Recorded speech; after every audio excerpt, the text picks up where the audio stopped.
For today's little adventure, we're going to be reading Chapter 4 of The Wonderful Wizard of Oz. Chapter 4, The Road Through the Forest. After a few hours, the road began to be rough, and the walking grew so difficult that the Scarecrow often stumbled over the yellow brick, which were very uneven.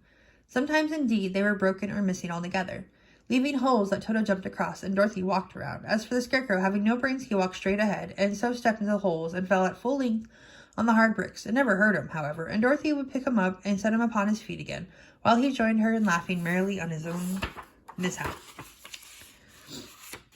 The farms were not nearly so well cared for here as they were further back. There were fewer houses and fewer fruit trees, and the farther they went, the more dismal and lonesome the country became. At noon, they sat down by the roadside near a little brook, and Dorothy opened her basket and got out some bread. She offered a piece to the Scarecrow, but he refused. "I'm never hungry," he said, "and it is a lucky thing I am not, for my mouth is only painted, and if I should cut a hole in it so I could eat, the straw I'm stuffed with would come out, and that would spoil the shape of my head." Dorothy saw at once that this was true, so she only nodded and went on eating her bread. "Tell me something about yourself and the country you come from," said the Scarecrow, when she had finished her dinner. So she told him all about Kansas, and how gray everything was there, and how the cyclone had carried her to this queer land of Oz. The Scarecrow listened carefully and said, "I cannot understand why you should wish to leave this beautiful country and go back to the dry, gray place you call Kansas." "That is because you have no brains," answered the girl. "No matter how dreary and gray our homes are, we people of flesh and blood would rather live there than in any other country, be it ever so beautiful. There is no place like home." The Scarecrow sighed. "Of course I cannot understand it," he said. If your heads were stuffed with straw like mine, you would probably all live in the beautiful places, and then Kansas would have no people at all. It is fortunate for Kansas that you have brains. Won't you tell me a story while we are resting?" asked the child. The Scarecrow looked at her reproachfully and answered, "My life has been so short that I really know nothing whatever. I was only made day before yesterday. What happened in the world before that time is all unknown to me. Luckily, when the farmer made my head, one of the first things he did was to paint my ears so that I heard what he was going on. There was another Munchkin with him, and the first thing I heard was the farmer saying, 'How do you like those ears?' 'They aren't straight,' answered the other. 'Never mind,' said the farmer. 'They are ears just the same,' which was true enough. 'Now I'll make the eyes,' said the farmer. So he painted my right eye, and as soon as it was finished, I found myself looking at him at everything around me with a great deal of curiosity. This is my first glimpse of the world." "That's a rather pretty eye," remarked the Munchkin, who was watching the farmer. "Blue paint is just the color for eyes." "I think I'll make the other a little bigger," said the farmer, and when the second eye was done, I could see much better than before. Then he made my nose and my mouth, but I did not speak, because at that time I didn't know what a mouth was for. I had the fun of watching them make my body and my arms and legs, and when they fastened on my head at last, I felt very proud, for I thought I was just as good as any man.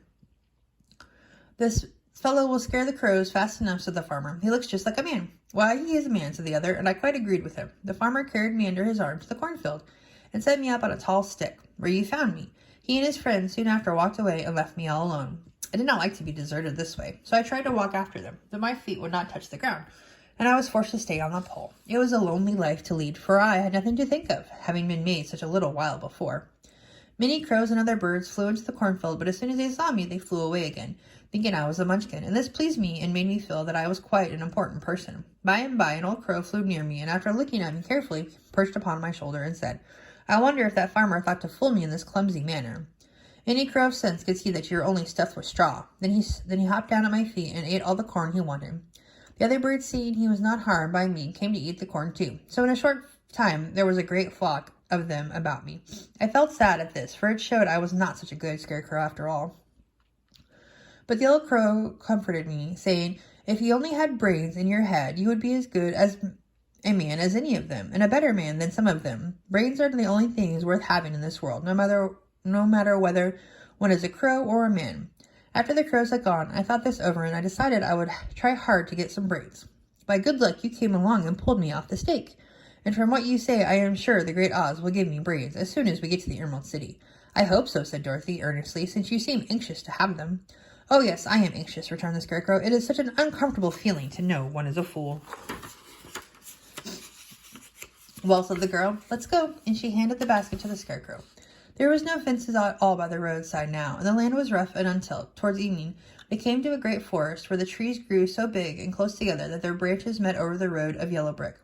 It was almost dark under the trees, for the branches shut out the daylight, but travelers did not stop and went on into the forest. "If this road goes in, It must come out, said the Scarecrow, and as the emerald leads at the other end of the road, we must go wherever it leads us. Anyone would know that, said Dorothy. Certainly, that is why I know it, returned the Scarecrow. If I required brains to figure it out, I never should have said it. After an hour or so, the light faded away, and they found themselves stumbling along in the darkness. Dorothy could not see at all, but Toto could, for some dogs see very well in the dark, and the Scarecrow declared he could see as well as by day. So she took hold of his arm and managed to get along fairly well. If you see any house or any place where we can pass the night, she said, you must tell me, for it is very uncomfortable walking in the dark. Soon after the Scarecrow stopped. I see a little cottage at the right of us, he said, built of logs and branches. Shall we go there? Yes, indeed, answered the child. I am all tired out. So the Scarecrow led her through the trees until they reached the cottage, and Dorothy entered and found a bed of dried leaves in one corner. She lay down at once, and with Toto beside her, soon fell into a sound sleep. The Scarecrow, who was never tired, stood up in another corner and waited patiently until morning came.